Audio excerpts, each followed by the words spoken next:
Contoh kecil, bapak kalau istrinya masak keasinan, bapak pilih jujur apa pilih bijak? Kalau pilih jujur pasti ribut. Goblok lu masak keasinan, pasti ribut. Ayo pilih jujur apa pilih bijak? Mesti bijak tuh. Oh, soal keasinan sih bagus. Sedikit kita cobain udah berasa, jadi hemat. Itu sebabnya Quran bilang, innallaha ya'muru bil adli wal ihsan. Taruh ini telur di pinggir meja, nak. Anak yang jujur, taruh di pinggir meja. Anak yang ihsan, ketengahan dikit, bijak tuh. Ketengahan dikit, nanti jatuh kalau di pinggir. Dan itu bukan pelanggaran. Contoh lagi, Bu, suami nyupir taksi, pulang kerja capek, panggil anaknya, nah, tolong badan bapak diinjekin. Kata anaknya, nggak mau pak, itu kurang ajar. Nah, coba lihat di sini, konteksnya kan beda ini. Ini permintaan sang bapak. Tolong mak, bapak diinjekin badannya pegel. Bapaknya yang minta. Kalau nggak diminta baru kurang ajar. Datang-datang bapaknya diinjekin itu. Tapi dong bapaknya yang minta. Baik, ya. Jadi yang ketiga, bohong yang boleh itu apa? Bohong untuk menyelamatkan jiwa seseorang. Itu boleh. Pak, rumah Pak Zainuddin di mana?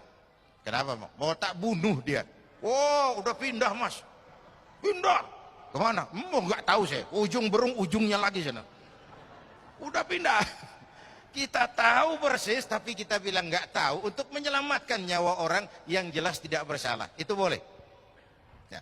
Sekarang soal su'uzon, buruk sangka. Quran pesan, jangan kamu berburuk sangka, karena buruk sangka itu sebagian daripada dosa.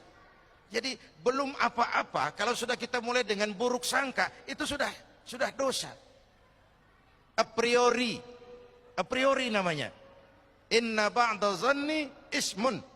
Sesungguhnya sebagian dari buruk sangka adalah dosa. Bersu'uzon, jelek sangka kepada orang lain. Bukankah kita ini harus diajarkan husnuzon kepada kenyataan yang menurut kita pahit sekalipun? Contoh, Bu, maaf Pak, kalau Bapak kan tenang, CS. Nih reseh nih ini. Kita meleng jadi ngobrol nih kerjaannya nih. Bu. Satu hari seorang petani kerja di ladang. Selesai kerja, istirahat, dia tidur di bawah pohon beringin. Di sebelah pohon beringin ada pohon semangka. Ini petani sambil tidur berpikiran, Tuhan kok nggak adil ya. Masa beringin pohonnya gede, buahnya kecil. Semangka pohonnya kecil, buahnya gede. Tuhan nggak adil nih. Bukan arsitek ulung Tuhan ini. Terbalik nih urusan. Mestinya beringin pohonnya gede, buahnya segede semangka. Semangka pohonnya kecil, buahnya sekecil buah beringin. Nggak adil Tuhan. Baru dia selesai berpikir Tuhan nggak adil, jatuh sebutir buah beringin pas nimpa hidungnya. Dia kaget. Astagfirullahaladzim. Kalau begitu Allah benar-benar adil. Coba kalau buah beringin segede semangka, remek ngose. Why? Kenapa kita harus buruk sangka sih? Kenapa kita nggak membanyakan baik sangka saja? Bahkan Allah pun kita protes. Gua kan sujudnya rajin, ngapa rezeki seret amat sih? Kenapa sih? Ayo jujur, dalam hidup kita sering kayak petani tadi itu. Tuhan pun kita protes. Kita tidak bisa berhusnuzan, berbaik sangka. Jangankan kepada orang, kepada Allah pun kadang kita berburuk sangka. Padahal selalu ada kebaikan dari setiap yang kita saksikan ini. Perbanyaklah husnuzan, baik sangka, supaya hidup nggak capek. Bu, banyak-banyak baik sangka supaya hidup nggak capek.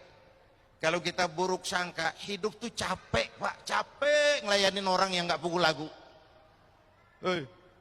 Hei.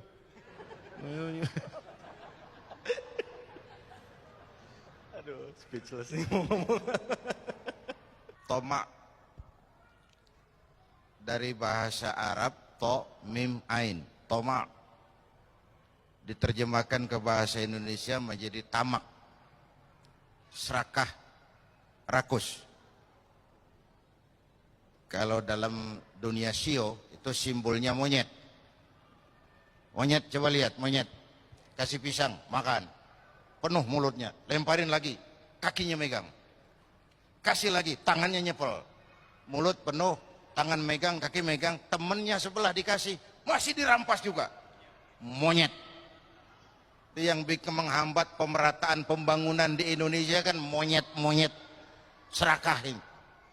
Nah, puasa ini mengantisipasi sifat tomak itu dengan warok dan kona'ah, merasa cukup. Coba, ini kalau gini hari ini, apalagi 5:30 sebentar lagi nanti, kayaknya apa aja mau kita makan. Kayaknya kalau boleh orang lain jangan kebagian. Semua saja buat saya. Tapi nanti kena seteguk air sepotong roti selesai itu. Orang kaya, orang yang hidupnya cukup. Orang miskin, orang yang selalu merasa kurang. Itu tasawuf. Orang kaya, orang yang hidupnya cukup. Orang miskin, orang yang selalu merasa kurang. Maka sifat-sifat tomak tadi sudah digambarkan dengan hurufnya, Ustaz. Huruf to, mim, ain. Coba lihat. To tengahnya bolong. Mim tengahnya bolong. Huruf ain kalau berdiri sendiri, mulutnya nganga, perutnya gede. Oh, jadi orang tamak, mulutnya nganga, perutnya gede, bolong. Diisi seapapun nggak akan pernah cukup. Bu, itu yang Nabi isyaratkan. Lau anna libni Adam wadiyani min dhahabin labtagha lahu masalisan. Kalau manusia diberikan 2 ladang emas, puas? Tidak. Mereka akan cari ladang emas ketiga. Tidak akan penuh mulut manusia kalau belum dijejali dengan tanah di balik papan. Di balik papan itu papan di baliknya. Itu namanya balik papan. Itu sudah dijejali tanah baru tenang hidupnya.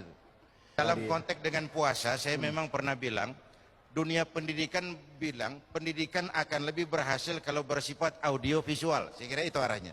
Ngajar anak berenang, bawa ke kolam. Ngajar anak naik sepeda, berikan sepedanya. Ngajar orang cinta fakir miskin, rasain lapar. Nggak bisa kan ngajar orang berenang di teori doang. Ke kolam nggak pernah. Teori hafal, sekali terjun gaya batu. Nggak nimbul lagi. Nah, yang saya maksud audio visual dalam konteks puasa tadi. Oh, iya. Yang terakhir ya? Ibu, apa tadi ya? Ya. Bagaimana kiat agar bisa di bulan Ramadan? Kiat menjaga lidah. Ya, sepanjang Ramadan banyak zikir, banyak baca Quran. Kalau diajak ngomongin orang, maaf lidah saya lagi puasa. Maaf kuping saya lagi puasa. Maaf mata saya lagi puasa. Bu, habis maghrib aja kalau ngomongin orang. Umpamanya. Tapi ya terlalu. Wong siang ditahan kok malah begitu ada peluang. Saya mau bilang gini sebenarnya. Kemampuan mengendalikan diri bukan pada waktu siang, Pak. Kenapa? Situasi dan kondisinya tidak menunjang puasa. Tapi begitu maghrib, segalanya boleh. Situasi dan kondisi memungkinkan. Di situ kelihatan pengendalian diri itu. Apa terjadi pembalasan dendam? Mumpung boleh, semua sikat. Yang saya maksud tadi, kalau mau bohong, bukan berarti habis maghrib boleh bohong, bukan. Justru di situ peluang. Kalau sanggup tidak bohong juga, itu dahsyat. Itu dahsyat. Jelas, Bu? Ya, jangan pikir saya ngeri sugesti untuk bohong, tidak. Justru pengendalian diri sesudah maghrib pada saat situasi dan kondisinya mengizinkan. News, berita masih lebih tinggi sedikit dari infotainment. Berita, rakyat kita masih suka berita ternyata. Tapi bahwa ranking kedua diduduki oleh entertainment, ini juga menimbulkan keprihatinan. Barangkali secara ekonomis, karena entertain biasanya production cost-nya itu murah, ratingnya tinggi. Secara ekonomis ini menguntungkan. Lalu masyarakat kita memang senang dengan berita-berita tentang public figure, tentang selebritis. Setiap hari, pagi, siang, sore, tengah malam, dijadikan idola, dipuja, untuk kemudian juga dicela sekaligus. Bapak Ibu hadirin yang saya hormati, gejala ini di tengah kita masyarakat makin mengalami krisis figur, harus kita selamatkan. Harus kita berikan filter masyarakat kita ini, mana yang harus diidolakan, mana yang sekedar cukup dikagumi, diketahui, dikenal, selesai. Tapi anak-anak kita kan tidak ada filter, semua dicontoh. Karena orang senang biasanya nyontoh. Mau pantas mau enggak itu nomor 86 deh. Yang penting nyontoh dulu. Sampai di kampung saya anak-anak muda celananya pakai paku semua itu. Pakai rantai, padahal enggak kemana-mana, enggak show dia. Tapi memang orang cinta itu nyontoh. Nah, dalam kaitannya dengan gosip tadi, dengan berita-berita yang tidak benar tadi, inilah yang harus kita jadikan sebagai filter di tengah-tengah masyarakat kita. Jangan sampai masyarakat kita dibentuk oleh entertain. Sekali lagi, kita percaya bahwa entertain ini memang membuka banyak lapangan kerja. Tapi jangan sampai masyarakat kita dibentuk oleh yang namanya entertain ini. Karena begitu intensifnya penayangannya, sampai kadang-kadang setiap hari, tidak ada hari tanpa diisi dengan hal-hal seperti itu.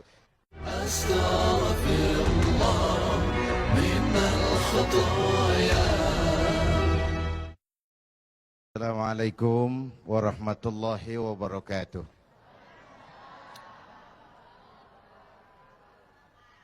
Mohon maaf macetnya jalan, tetapi kan terlambat lebih baik daripada nggak datang sama sekali.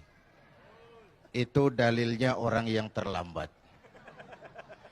Terima kasih Ustadz kita tadi yang sudah mengisi waktu dan memberikan arahan yang sangat baik buat kita semua. Dalam pembicaraan mengenai puasa dan membangun gaya hidup. Setiap ibadah yang dikerjakan dengan benar pasti punya dampak dalam memperbaiki moral orang yang melaksanakan ibadah itu sendiri. Sehingga ibadah itu ada asarnya, ada pengaruhnya. Tidak hanya hal bersifat temporer, tapi membangun kepribadian. Kalau Ramadan pakai jilbab, selesai Ramadan selesai jilbabnya, itu musiman. Itu belum membentuk kepribadian. Yang dimaksud membentuk kepribadian itu melekat dalam dirinya apa yang dilaksanakan sebagai hasil dari pelaksanaan ibadah puasa. Kalau sekedar trendy-trendian, sekedar musim-musiman, itu belum merupakan kepribadian. Gaya hidup bagaimana yang dibentuk oleh ibadah puasa? Pertama, gaya hidup sederhana. Ya Bu? Apa? Gaya hidup sederhana. Coba, ini kalau sudah mau maghrib ini, 5:30, kayaknya semua saja kepengen kita makan. Kayaknya kalau boleh orang lain jangan kebagian. Padahal nanti kena seteguk air, sepotong roti, sebutir kurma, sudah kenyang rasanya itu. Orang kaya, orang yang hidupnya cukup. Orang miskin, orang yang selalu merasa kurang. Allah disebut maha kaya, karena Allah nggak perlu apa-apa. Kita sering miskin, karena keperluan kita terlalu banyak. Puasa menjadi rem ke arah itu. Dengan sifat yang disebut qanaah, merasa cukup dengan apa yang diberikan oleh Allah Subhanahu wa ta'ala. Gaya hidup sederhana ini sangat diperlukan di tengah kita sebagai bangsa sedang mengejar segala ketinggalan-ketinggalan kita, melakukan kerja keras, membangun hari esok yang lebih baik. Di tengah-tengah kita berada pada suatu krisis yang diakibatkan oleh krisis ekonomi global.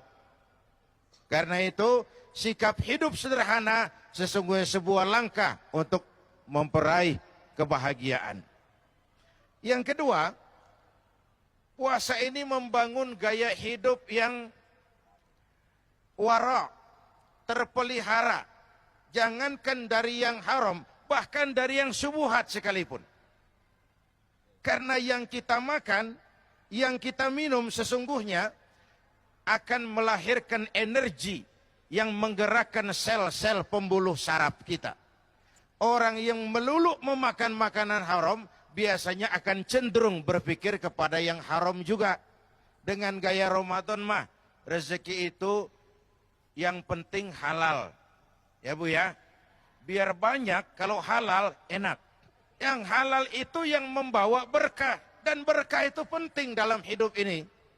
Sebab betapapun juga kekuatan materi, tanpa yang namanya berkah, sulit mencapai kebahagiaan. Hadirin Bapak Ibu dan segenap pemirsa TV One yang saya cintai. Kita kembali bicara soal puasa membentuk gaya hidup. Sederhana, wara, dan yang ketiga, pandai memanfaatkan waktu secara efektif dan efisien.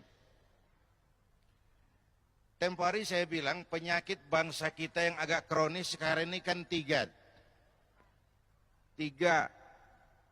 Kudis, kurap, kutil.